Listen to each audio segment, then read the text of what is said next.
தோழர்களே, தமிழ்நாடு அரசு ஊழியர் சங்கம் மாநில மையத்தின் முடிவின்படி இன்று எல்லா வட்டாரங்களையும் நடந்து கொண்டிருக்கும் இந்த ஜூலை 2 எழுச்சி நாள் போராட்டத்தை தலைமை தாங்கி நடத்தி கொண்டிருக்கும் வட்டார தலைவர், வட்டார செயலாளர் மற்றும் மாவட்ட தலைவர், துறைவாரி சங்க நிர்வாகிகள் மற்றும் இங்கு கலந்து கொண்ட அனைத்து தோழர்களுக்கும் வீரஞ்செறிந்த வாழ்த்துக்களையும் வணக்கத்தையும் தெரிவித்துக் கொள்கிறேன். தோழர்களே, இந்த ஜூலை 2 எழுச்சி ஆர்ப்பாட்டமானது நமக்கு ஞாபகப்படுத்துவதற்கு மட்டுமல்ல, இந்த அரசாங்கத்திற்கும் ஞாபகப்படுத்தக்கூடியதுதான் ஜூலை 2.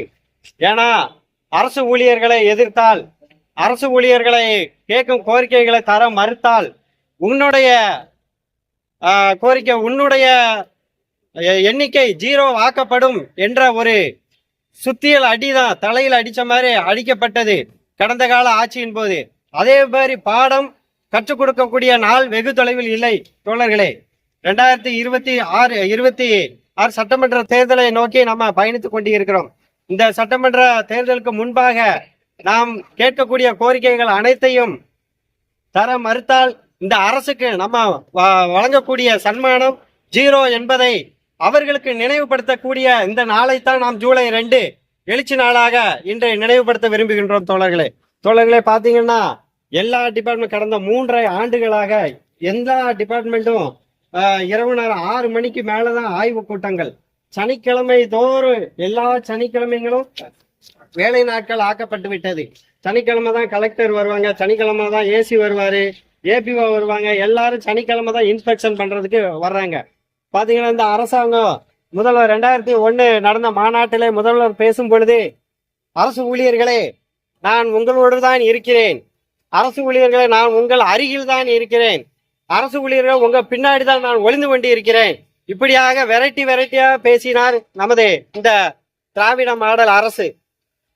இந்த திராவிட மாடல் அரசானது இப்படி 3 வருஷமும் நம்மளுடைய பழைய ஓய்வூதிய திட்டத்திற்கு பதில் என்ன சொல்லுதுன்னா, பரிசீலனை உள்ளது, மறுபரிசீலனையில் உள்ளது, இதோ பரிசித்து கொண்டு இருக்கிறோம், இதோ நிறைவடைந்து விடும். இப்படியே நம்மளை 3 ஆண்டு காலமாக சொல்லி ஏமாற்றிக்கிட்டே இருக்கு. முதல்வர் சொன்னார், நான் செய்யாமல் வேறு யார் உங்களுக்கு செய்வா, நீர் தான் 3 வருடங்களாக எங்களை வைத்து செய்து கொண்டு இருக்கிறீர்களே, இன்னும் 2 ஆண்டுகள் தானே இருக்கிறது, நீ இன்னும் 2 ஆண்டுகளுக்கு எங்களை வைத்து செய்வதற்கு எங்களோட உயிர் இருக்குமா இருக்காதா என்பதே எங்களுக்கு தெரியவில்லை.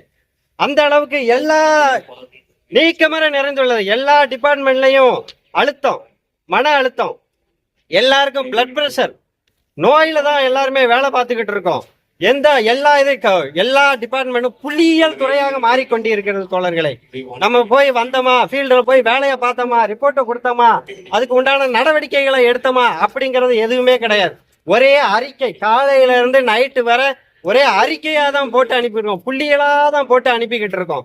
பாத்தீங்கன்னா 3 நாள் விடுமுறை வந்துடக்கூடாது, வெள்ளி சனி ஞாயிறு, இல்ல சனி ஞாயிறு திங்கள் வந்துடக்கூடாது, உடனே வெள்ளிக்கிழமை போட்டுருவோம் அந்த ஸ்ப்ரெட்ஷீட்டை.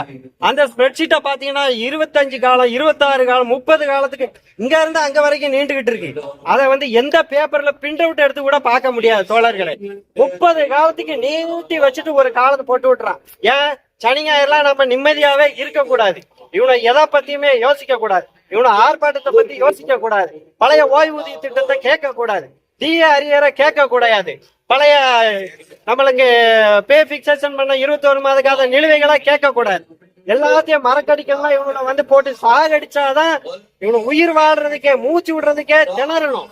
மூச்சு விடுறதுக்கே திணறும் பொழுது நம்ம எங்க கோரிக்கைகளை பத்தி யோசிக்க முடியும் தோழர்களே? அதுதான் இந்த திராவிட மாடல் அரசாங்கத்தோட தந்திரம். பாத்தீங்கன்னா மத்திய அரசு, பாத்தீங்கன்னா ஒன்றிய அரசு பொது உடைமை பொதுத்துறை நிறுவனங்களை எல்லாம் வித்து தின்னுகிட்டு இருக்கான். இந்த மத்திய அரச கண்டிக்கிற இதே மாநில அரசாங்கம் என்ன பண்ணுது, அவங்களும் அவுட் சோர்சிங்ல விடுது. எல்லாம் ஒப்பந்த அடிப்படையில காலி பணியிடங்களை ஒப்பந்த அடிப்படையில கொடுத்துக்கிட்டு இருக்காங்க. கடந்த மாதம் போக்குவரத்து தொழிலாளர்கள் போக்குவரத்து மண்டலத்துல ஒரு விளம்பரம் போட்டிருப்பாங்க, ஓட்டுநர் நடத்துனரை ஒப்பந்த அடிப்படையில கொடுக்கறதுக்கு ஒரு மண்டல வாரியான ஒப்பந்தம் போட்டு அவங்க ஓட்டுநர் நடத்துனரை ஃபுல்லா டெம்பரவரி அவுட் சோர்சிங்ல எடுக்கிறதுக்கு விளம்பரம் போட்டிருக்காங்க. இதே சென்னையில பாத்தீங்கன்னா பெருவெள்ளம் ஏற்பட்ட பொழுது அங்க எந்த வண்டியும் ஓடல. உபேரு கால் டாக்ஸி எந்த ஒரு வாகனங்களும் ஓடல. ஆனா ஓடிய ஒரே வாகனம் அரசு நம்ம போக்குவரத்து வாகனம் மாத்திரம்தான். பாத்தீங்கன்னா போக்குவரத்து வாகனம் பாதி அளவுக்கு தண்ணி மூழ்கி இருக்கும்.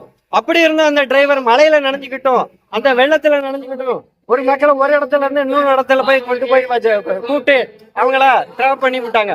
அப்ப அந்த மாதிரியான நேரத்துல பேரிடர் காலத்துல பாருங்க, கொரோனா காலத்துல எல்லா தனியார் மருத்துவமனை மூடப்பட்டது. திறந்து இருந்த மருத்துவமனை என்னது? வெறும் அரசு ஆஸ்பத்திரிகள் மத்திருந்தான், அரசாங்க ஊழியர்கள் மத்திருந்தான் திறந்த மனதோடு கொரோனா காலங்களத்தை வேலை பார்த்தாங்க. அதே சமயம் சென்னையில மழை வெள்ளம் ஏற்பட்ட பொழுது ரிலையன்ஸ் எல்லாம் டவர் நெட்வொர்க் எதுவுமே ஒர்க் ஆகல. ஒர்க் பண்ண ஒரே டவர் பிஎஸ்என்எல் மத்திருந்தான். அவன் 5G 6G போய்கிட்டு இருக்கான். ஆனா பிஎஸ்என்எல் இன்னும் 4G கூட தாண்டல, 3G கூட தாண்டல. அந்த பொதுத்துறை நிறுவனம் வித்து தின்னு அது இருந்த இடத்தையும் இப்ப வித்துக்கிட்டு இருக்காங்க தோழர்களே. இதே மாதிரி இந்த விடியல் அரசாங்கமானது ஒப்பந்த முறைகளை கைவிட்டு இருக்கின்ற காலி பணியிடங்களை எல்லாம் நிரப்ப வேண்டும். அதுக்காண்டிதான் இந்த போராட்டம் தோழர்களே. இருப்பதை காக்கவும் இழந்ததை மீட்கவும் போராட்டம் ஒன்றே வழி என கூறிக்கொண்டு இந்த ஜூலை 2 ஆர்ப்பாட்டமானது வெற்றி பெற வேண்டும் என கேட்டுக்கொண்டு வாய்ப்பளிமைக்காக நன்றி கூறி விடைபெறுகிறேன். நன்றி.